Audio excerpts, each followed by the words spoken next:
본 말씀을 통해서 영혼을 위한 간구라는 제목으로 말씀 증거하겠습니다. 이 부모는 자식을 사랑하는 마음으로 그 자식의 앞날을 위해서 준비할 수 있는 만큼 준비해주고 또 챙겨주고자 하는 마음을 갖게 됩니다. 우리가 마음에 사랑하는 것이 있으면 그만큼 아끼고 챙기는 모습이 나오게 된다는 겁니다. 우리가 만일 자신의 영혼을 아끼고 사랑한다면 그 영혼을 위하여서도 우리가 준비하고 아끼고 챙길 수 있어야 한다는 겁니다. 그러면 우리 영혼을 위해서 우리는 무엇을 준비하고 또 무엇을 간구할 것인가? 오늘 본 말씀을 통해서 살펴보면 먼저는 우리 영혼을 보호하여 주시기를 구한다는 겁니다. 우리가 참으로 우리 영혼을 아끼고 사랑한다면 하나님 앞에 우리 영혼을 보호하여 주시기를 구해할 것을 말하고 있습니다. 우리 영혼이 무엇으로 보호가 되는가? 하나님의 은혜로 보호가 되기 때문에 은혜로 보호하여 주시기를 구할 때 하나님께서 응답해 주실 것, 그걸 믿으라는 겁니다. 13절 말씀에서 여호와여 은총을 베푸사 나를 구원하소서, 여호와여 속히 나를 도우소서. 하나님께서 은혜를 베푸시고 은총을 주셔야지만이 우리 영혼이 살 수 있다는 이러한 신앙 고백인 겁니다. 사람이 아무리 종교적인 열심을 가지고 있어도 그러한 종교적 행위로서 자기 자신의 행위로서 자신을 지킬 수도 없고 또 구원할 수도 없다는 겁니다. 우리를 구원하는 것은 오직 외부로부터 주어지는 힘, 그 은혜의 힘을 통해서만 우리가 보호를 받을 수 있는 겁니다.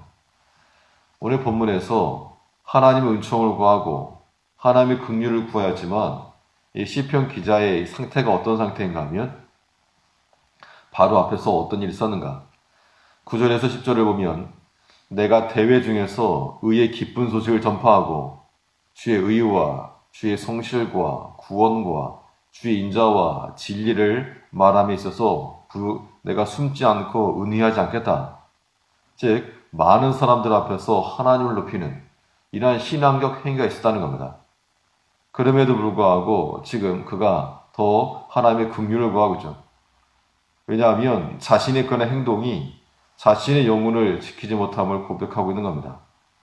11절에서 여호와여 주의 긍휼을 내게 그치지 마시고 아무리 내가 많은 사람 앞에서 주의 은총을 증거하고 주의 성실하심과 인자하심과 이런 것들을 말하고 전파했어도 자기 자신의 영혼이 그 사람의 행위로서 구원받지 못하고 오직 하나님의 베푸시는 은혜와 그 긍휼하심에 의해 보호받을 수 있다는 겁니다.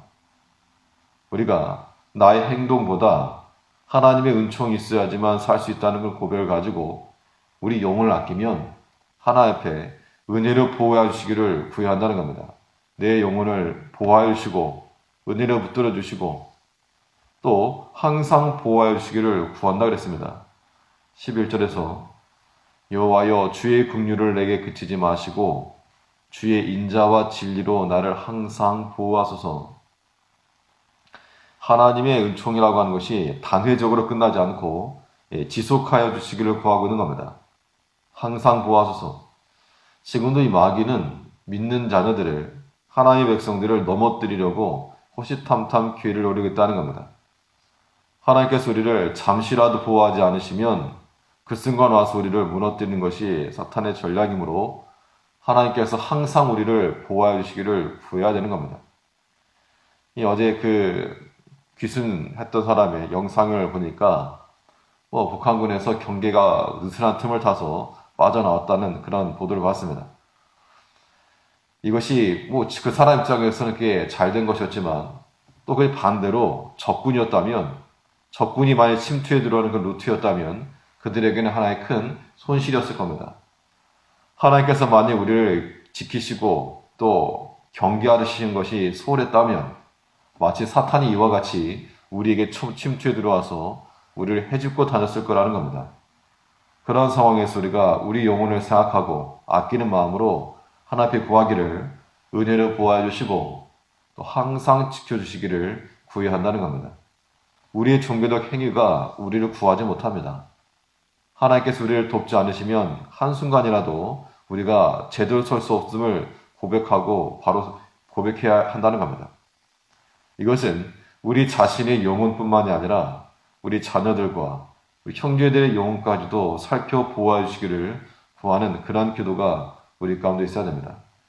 우리가 우리 영혼을 아끼고 사랑한다면 하나님 앞에 무엇을 구할 것인가? 많은 기도 제목 가운데 하나로 우리 영혼을 보호하여 주시기를 구해야 한다는 겁니다.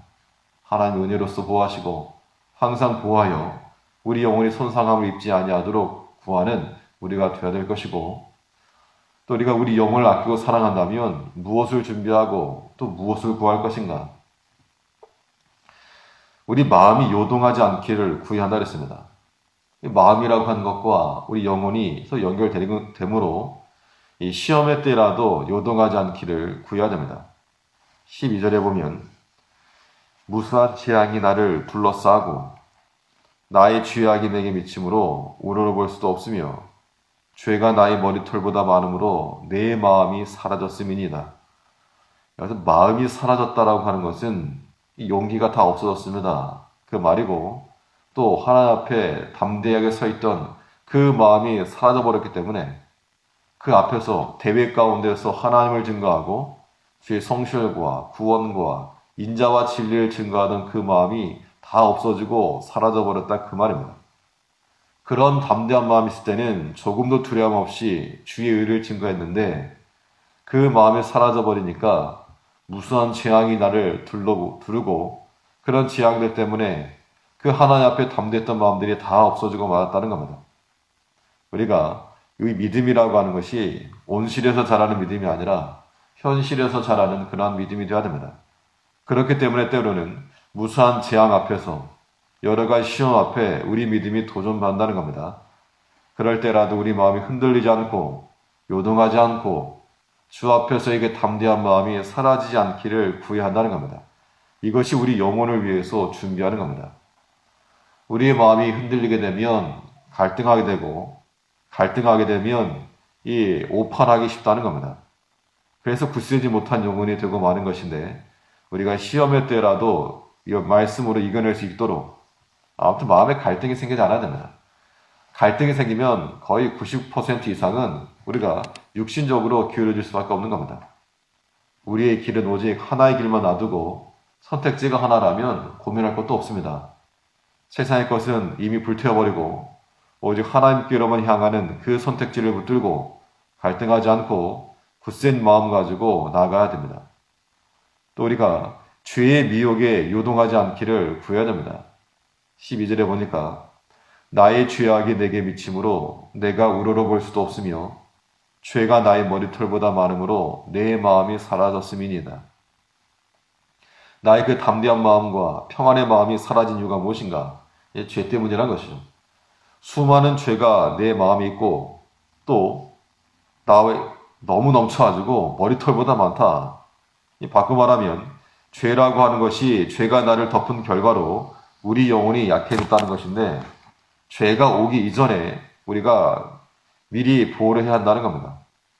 이런 과정을 안다면 죄의 유혹이 왔을 때 그 죄가 나에게 영향을 미치지 못하도록 피해야 됩니다. 죄라고 하는 것을 내가 손에 쥐고 다스릴 수 있는 것이 아니라 이 죄 문제도 기도의 대상입니다.